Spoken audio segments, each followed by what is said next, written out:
할렐루야. 여러분, 은혜 받으실 준비 되셨습니까?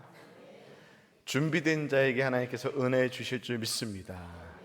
십계명에 대해서 계속 말씀을 나누고 있는데요, 오늘 참 곤란한 말씀을, 민망한 말씀을 같이 나눠야 됩니다. 이 간음에 대해서. 왜 그러냐면 이 인간의 역사에 있어서 이 부부 관계, 남녀 사이의 이 역사는 한 번도 끊인 적이 없기 때문에 그렇습니다. 전쟁통에도 역사는 일어났습니다. 무시무시한 코로나 시절에도 역사는 일어났고, 쉴 틈 없이 바쁘게 살아가는 그런 사람들의 인생사 속에서도 끊임없이 역사는 일어났습니다. 그래서 오늘 어쩌면 나는 이런 유혹과 이런 이 간음하고는 상관이 없는 나이야라고 이렇게 생각하실 수도 있지만, 또 우리 자녀들에게, 또 우리 손주 손녀들에게 바른 믿음의 부부관계를 가르치고 또 교훈할 수 있도록 우리가 준비되어야 될 줄 믿습니다. 결혼한 부부 사이 이외에 일어난 성적인 관계를 간음이다라고 이렇게 말합니다. 분명한 사실은 이 간음은 하나님 앞에 죄입니다. 오늘날 세상은 이 간음을 징계하지 않지만 하나님은 이 간음을 죄라고 말씀하시고 징계하신다는 겁니다. 하나님은 오직 부부에게만 이런 성적인 관계를 허락하셨습니다. 우리는 하나님이 원하시는 뜻대로 삶을 살겠다라고 무릎 꿇고 두 손 들고 나온 그런 하나님의 백성들입니다. 하나님의 이 백성들이 그런데 오늘날 자기 마음대로 살아가기 시작하면서 하나님이 세워놓으신 이 규례들이, 하나님이 세워놓으신 이 하나님의 뜻이 별로 중요하지 않게 성도들의 삶 가운데 그렇게 함부로 취급당하고 여겨지고 있는 것이 오늘날 현실이다라고 이렇게 말씀을 드릴 수 있습니다. 여러분, 넓은 바다에 배가 운항을 할 때 바다기 때문에 배가 아무 데나 다니는 것 같지만 배가 다니는 이 항로라는 길이 있다고 합니다. 만약에 이 배를 운전하는 사람이 이 항로를 무시하고 아무 데나 가다 보면 바닷속에 보이지 않던 암초에 부딪히게 되고 수초에 묶이게 되고, 또 생각지도 않게 배가 부딪혀서 이 배가 전복되는 이런 사고들이 일어납니다. 여러분, 성도의 삶도 이와 같다라고 말씀을 드릴 수 있습니다. 하나님이 인간을 창조하실 때 믿음의 성도들을 하나님의 백성으로 부를 때는요, 너희들 마음대로 살아라 라고 하면서 부르시지 않으셨습니다. 하나님은 하나님의 법, 하나님의 말씀, 하나님의 계명을 하나님의 백성들에게 주면서 너희들이 진짜 내 백성이라면 너희들은 하나님의 계명대로, 내 계명대로, 내 말씀대로 살아야 한다라고 이렇게 지침을 주셨습니다. 특별히 7계명은요, 하나님께서 인간을 창조하시고 난 이후에 한 남자와 한 여자 사이에만, 이 부부 사이에만 이 서로 간의 성적인 관계를 맺을 수 있다라고, 이것이 하나님의 법칙이고 규칙이다라고 이렇게 규정하고 말씀하고 계십니다. 그런데 오늘날 많은 사람들이 이 기준을 지키지 않고, 심지어 많은 성도들조차도 하나님의 이 규범, 이 계명을 지키지 않다 보니까 사람들이 성적으로 문란해지고 성도들이 성적으로 문란한 삶을 살게 된 것입니다. 사람들은 어떤 기준으로 그러면 이 성적인 것들을 이해하고 적용하냐면, 여론을 가지고 이 성적인 죄에 대해서 판단합니다. 여론이라는 건 뭐냐면, 다른 사람들이 다 그렇게 하면 그래, 뭐 다른 사람들도 다 그렇게 하니까, 다른 사람들이 다 따라가면 그래, 다른 사람들도 다 따라가니까, 남들도 다 그렇게 하니까 라고, 그렇게 대중들이 움직이는 대로 하나님의 기준과 상관없이 그렇게 성적인 기준을 자신의 기준으로 삼게 되었다는 것입니다. 동성애도 마찬가지입니다. 다른 나라에서 다 허용하는데 대한민국이라고 뭐 별다른 국가라고 허용하지 않아? 다른 나라들 다 선진국들 다 허용하잖아 라고 따라가게 되면 하나님 앞에 범죄하게 되는 것입니다. 지금부터 약 10여 년 전 2014년도에 대한보건협회 연구에 따르면 대학생 중에서 65.5%가 성경험이 있다라는 이런 발표를 한 적이 있습니다. 그러니까 벌써 10년 전에 대학생 10명 중에 6, 7명이 이미 성경험을 갖고 있다는 겁니다. 그러니까 얼마나 많은 대학생들이 결혼 전에 이 성적으로 죄악에 빠져 있겠습니까? 여러분, 지방대 이 학생들이 지방에서요, 지방 유학을 가서 남녀가 같이 이 동거하는 비율이요 얼마나 높아지는지 모릅니다. 해외는 말할 것도 없습니다. 해외 유학을 가거나 해외 연수를 가게 되면 그 남학생 여학생들이 같이 동거하는 게 너무나 자연스러운 문화가 되었습니다. 문제는 이건 세상이 그렇다 치면 그렇게 생각할 수 있는데 우리 자식들, 우리 청년들은, 우리 교회 청년들은 도대체 어떤 상태냐는 것이죠. 우리 청년들은 과연 이 혼전, 순결에 대해서 결혼하지 않고 성관계를 하는 범죄에 빠지지 않기 위해서 어떤 생각을 갖고 있느냐 말이죠.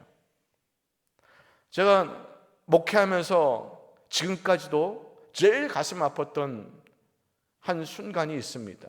어떤 순간이면 제가 청년부 사역을 했기 때문에 청년들이 이렇게 하나님 앞에 순결해야 됨을 설교하고 기도하고요, 예배가 끝난 다음에 우리 청년들이요, 이 집으로라도 우리가 순결합시다. 그동안 하나님 앞에 범죄한 거 대충게 우리가 회개하고 이제부터라도 우리 결혼하는 그날까지 우리 순결을 지키자고 하면서 혼전 순결 서약서를 써보는 게 어떠냐고 제안을 했습니다. 그런데 청년 회장이 저를 찾아왔어요. 청년 회장이라는 놈이 하는 말이, 목사님 왜 우리한테 이렇게 힘든 걸 요구하냐고. 제가 너무 기가 막혀갖고, 와, 이 청년 회장의 수준이 이 정도이라면 일반적으로 가지고 있던 청년들의 이런 사고 수준들이 어떻겠느냐.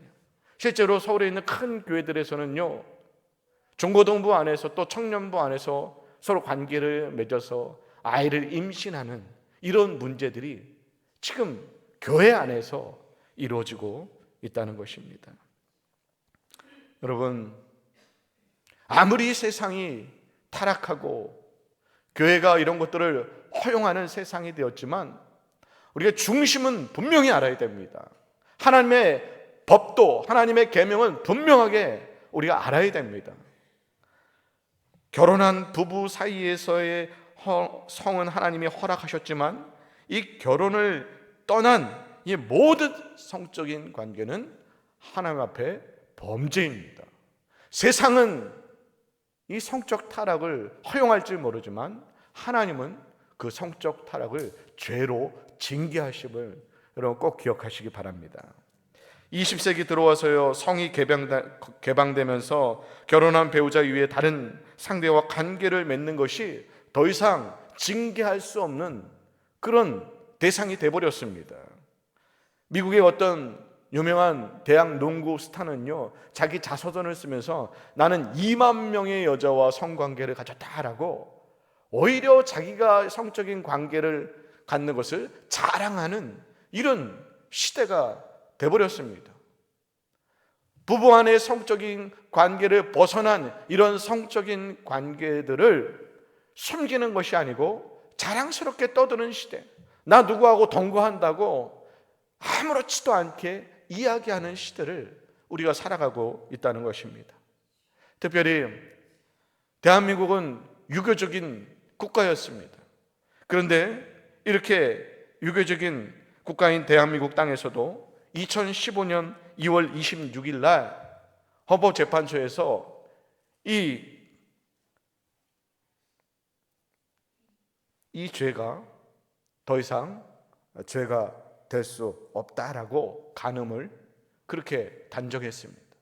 그래서 대한민국은 간음이 합법화된 그런 나라가 되었습니다. 여러분, 이것은 하나님의 법과 멀어진 시대를 우리가 살고 있다는 단적인 증거입니다. 그러니까 이 대한민국 법은요, 성경이 말하는 제7계명에서 죄라고 주장하고 있는 이 하나님의 말씀이 잘못됐다라고 판단한 그런 나라에서 우리가 살고 있다는 것입니다. 그리스도인이 이러한 성적 혁명에 동조하면요, 여러분 10계명을 어기는 심각한 죄에 빠지는 것입니다. 이는 가장 강력하게 성도들의 신앙을 파탄내고 또 가정을 파탄내고 또 이웃과 성도들과의 관계를 파탄내는 사단의 도구입니다. 아직 미혼인 자매나 형제인 경우에는 여러분 하나님의 이 절대 원칙을 꼭 잊지 않게 되시길 주님의 이름으로 축복드립니다. 성경이 금하고 있는 것을 우리가 약하여 넘어지고 또 그 앞에 무너질 수는 있습니다. 그러나 회개하고 우리는 돌이켜야 됩니다. 그러나 오늘날 이 젊은이들의, 오늘 크리스찬 젊은이들의 진정한 문제는 이런 하나님의 원칙에 대해서 동의하지 않는다는 것입니다. 이게 뭐가 잘못됐는데요? 뭐가 비성경적인데요? 이게 신앙과 무슨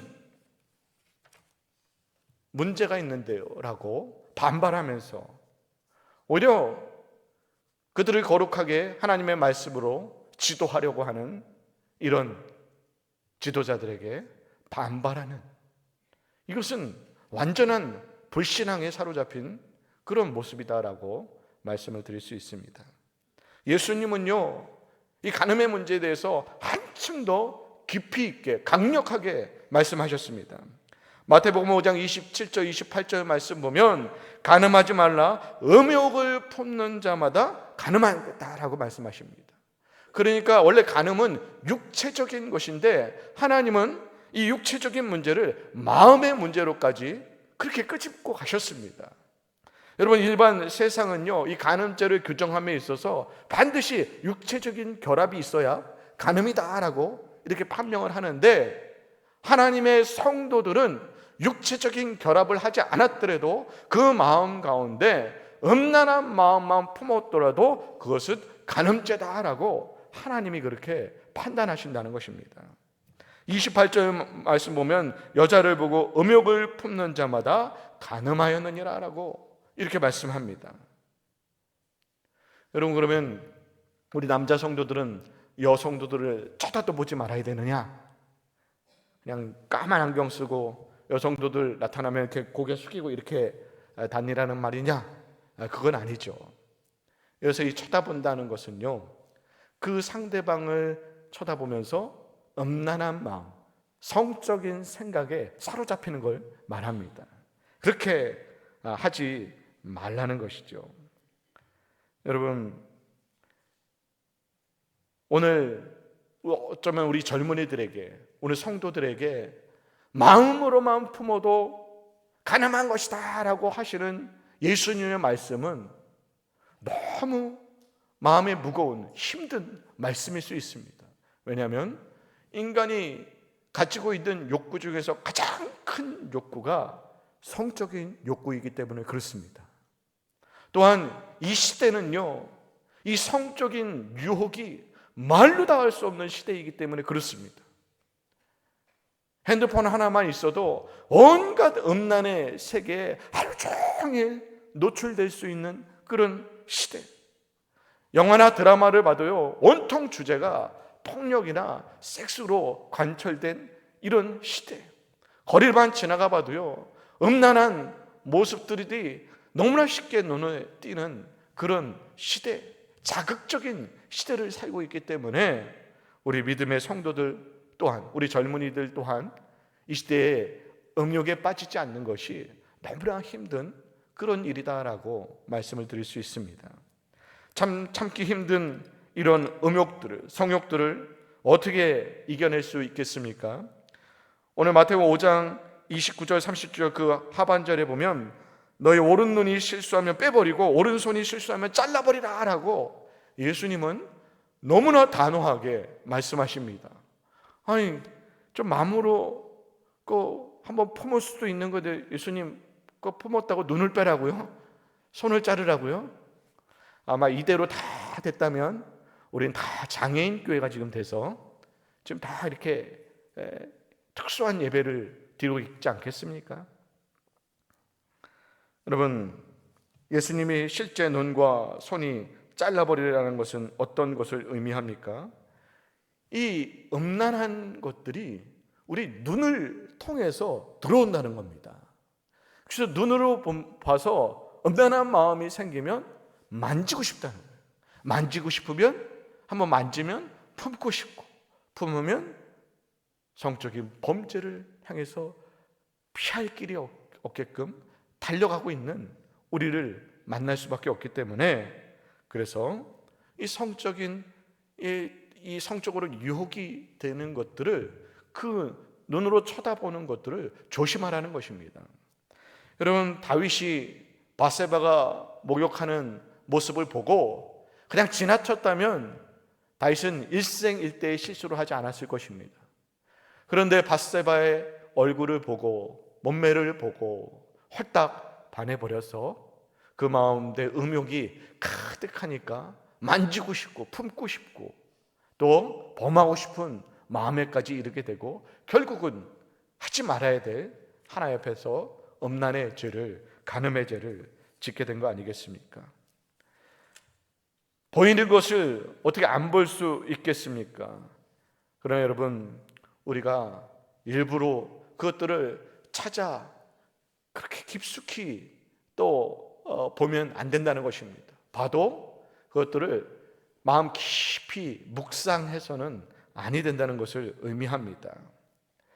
특별히 우리 젊은 자매들에게 여러분 꼭 단속시키시기 바랍니다. 뭘 단속시키냐면, 교회에 올 때 옷을 좀 조심할 필요가 있습니다. 너무 아슬아슬한 옷을 입고 오면 형제들 예배 하나도 못 드립니다. 그냥 그게 계속 눈에 걸리고 신경이 쓰이고 그러다 보니까 예배에 집중할 수 없게 됩니다. 그래서 우리 자녀들이, 우리 자매들이, 한껏 젊은 우리 딸들이 예쁨을 뽐내고 싶은 마음은 알지만 형제들을 위해서 정말 이런 음란한 마음을 상대로 하여금 품지 못하도록 스스로 절제할 수 있도록 우리는 또 그렇게 가르치고 그렇게 인도해야 될 줄 믿습니다. 성경에서 이런 문제가 생겼을 때 잘 대처한 사람이 있습니다. 바로 요셉입니다. 요셉은 이 보디발의 아내의 유혹을 뿌리쳤죠. 여러분, 이 보디발의 아내는요, 모르긴 몰랐어도 적어도 이 애굽의 미스 애굽 중에 한 명 정도는 되지 않았겠습니까? 당대 애굽의 최고의 미녀 중에 한 명이었을 것이 틀림없습니다. 그런 미인계로 온몸을 던져서 유혹했을 때 지금 이 요셉이 어떻게 이길 수 있었겠습니까? 첫째는 그의 믿음 때문에 이길 수 있었습니다. 요셉이 뭐라고 고백했죠? 이 죄를 짓는 것은 내가 이 보디발에게 죄를 지을 뿐만 아니고 위로 나를 지켜보고 계시는 하나님께 이게 죄가 되기 때문에 나는 하나님 앞에 범죄할 수 없기 때문에 너와 함께 할 수 없다라고 그렇게 뿌리칩니다.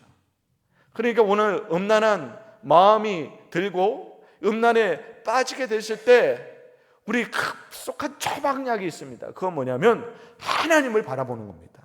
하나님을 바라보는. 지금 내가 지금 음란한 생각을 하고 있는 이 순간도, 음란한 행동을 하고 있는 이 순간도 지금 하나님이 나를 지켜보고 계시다는 사실을 깨달아야 된다는 것입니다. 그 순간 하나님을 붙잡으면, 그것이 하나님 앞에 죄된다는 사실을 깨달으면 우리가 멈출 수 있게 된다는 것입니다. 두 번째는요, 이 요셉이 잘한 것은 이 보디발의 아내를 멀리했다는 것입니다. 최대한 멀리하고 가까이 할 때마다 도망 다녔다는 것입니다. 그러니까 내가 유혹에 빠질 수 있는 이 환경, 이런 음란에 빠지게 되는 이런 환경을 자꾸 뿌리치고 도망 다니고 피해야 된다는 것입니다. 그래서 누구도 자유로울 수 없습니다. 여러분, 그래서 오늘 우리의 삶의 현장에서 음란하게 말하는 사람들과의 대화를 즐기지 마십시오. 여러분, 그런 대화하면 여러분 뿌리치고 도망가시기 바랍니다. 여러분, 음란한 영화를, 영상들을 보는 그런 모임이 있으면, 기회가 있으면 여러분 빠져나오시기 바랍니다. 여러분, 제목만 봐도 알잖아요. 음란한 영화인지 아닌지. 영화 보러 갔다가도 이게 너무 음란하다 그러면 돈이 아까워도 좀 나오시기 바랍니다. 우리 이런 것들을 피해갈 줄 알아야 된다는 것이죠. 여러분, 우리가 살다가 이러한 죄를 짓고 때로는 낙심에 빠지게 될 때가 있습니다. 다윗이 그랬습니다. 성도가요, 이 음란죄에 한번 빠지고 나면요, 돌이킬 수 없는 소용돌이에 빠지게 됩니다. 믿음이 좋은 사람일수록 더 파급 효과는요, 말할 수 없이 강합니다. 목회자가 이 음란의 문제에 빠지게 되면 목사직을 수행할 수가 없습니다. 장로님들도 마찬가지입니다. 장로님들이 이 음란의 문제에 빠지게 되면 장로직을 수행할 수 없습니다. 권사님들이 음란의 문제에 빠져들면 권사직을 수행할 수 없습니다. 신앙생활을 할 수 없고 결국은 교회를 떠나가고 신앙이 끊겨지는 이런 일들이 일어나고 있는데, 이때 우리는 어떻게 대처해야 됩니까? 다윗이 나단이 그의 음란한 행위에 대해서 지적했을 때 그것을 반발하고 변형한 것이 아니고 나의 음란을 인정하고 하나님 앞에 철저히 회개했습니다. 그래서 그가 다시 살 길을 얻었습니다. 여러분, 아직까지 이 음란의 죄에 빠지지 않은 분들은 마음속으로 담대히 준비하셔서 여러분 이 음란을 물리치시고, 혹시 이 음란의 문제, 10년 전 음란, 20년 전 음란, 또 최근에 어떤 음란의 문제 때문에 발목이 잡혀서 마음이 너무 괴롭고 어찌할 바를 모르고 곤란한 상황 가운데 빠진 여러분들은 먼저 하나님 앞에 철저히 회개하시기 바랍니다. 회개하고 다시 하나님 앞에 나오시기 바랍니다. 그러면요, 우리 하나님께서는 다윗과 같이 다시 살려주시는 이 은혜를 주실 줄 믿습니다. 때로는 어떤 분들은 목사님, 저는 독신의 은사가 있습니다 라고 말씀을 하시는 분들이 있습니다. 독신의 은사를 받은 분들 중에서도 이렇게 자매를 볼 때나 또 아니면 형제를 볼 때 이게 음란한 마음으로 미혹되지 않고 전혀 아무렇지도 않다면 독신의 은사 좋습니다. 독신으로 사는 것도 좋습니다. 그런데 내가 독신의 은사가 있다고 말로 하지만 자매를 볼 때마다 음욕이 생기고 형제를 볼 때마다 음란한 마음이 생긴다면 여러분 독신을 포기하시고 신속히 결혼하시기 바랍니다. 그래야 하나님 앞에 범죄하지 않을 수 있습니다. 오늘 이 간음에 대해서 오늘 말씀하시는 결론은 간음은 죄라는 것입니다. 간음은 죄입니다. 세상이 징계하지 않아도 하나님이 징계하시는 죄입니다. 이 간음에 대해서 성도들이 너무 가볍게 넘어가서는 아니 될 줄 믿습니다. 우리 자녀들이 지금 수없이 많은 간음을 사실은 저지르고 있습니다. 너무나 어린 청춘들이 간음의 죄의 대가를 알지 못하고 간음에 빠져서 대학가에서 동거하고 또 유학 가서 연수를 가서 동거를 밥 먹듯이 그렇게 하고 있습니다. 사랑하는 여러분, 오늘 우리는 우리 자녀손들에게 이 간음죄에 대해서, 십계명에 대해서 가르쳐야 될 줄 믿습니다. 그리고요, 우리는 세상의 사람들이 만들어 놓은 법칙이 아니고 하나님의 역사는 반드시 하나님이 세워주신 계명을 따라 살아가야 되는 그런 믿음의 사람들임을 기억하시고 오늘 하나님의 기쁨이 되는 또 오늘 이 간음 음란한 세대를 정화시키는 오늘 저와 여러분 될 수 있기를 주님의 이름으로 축복드립니다.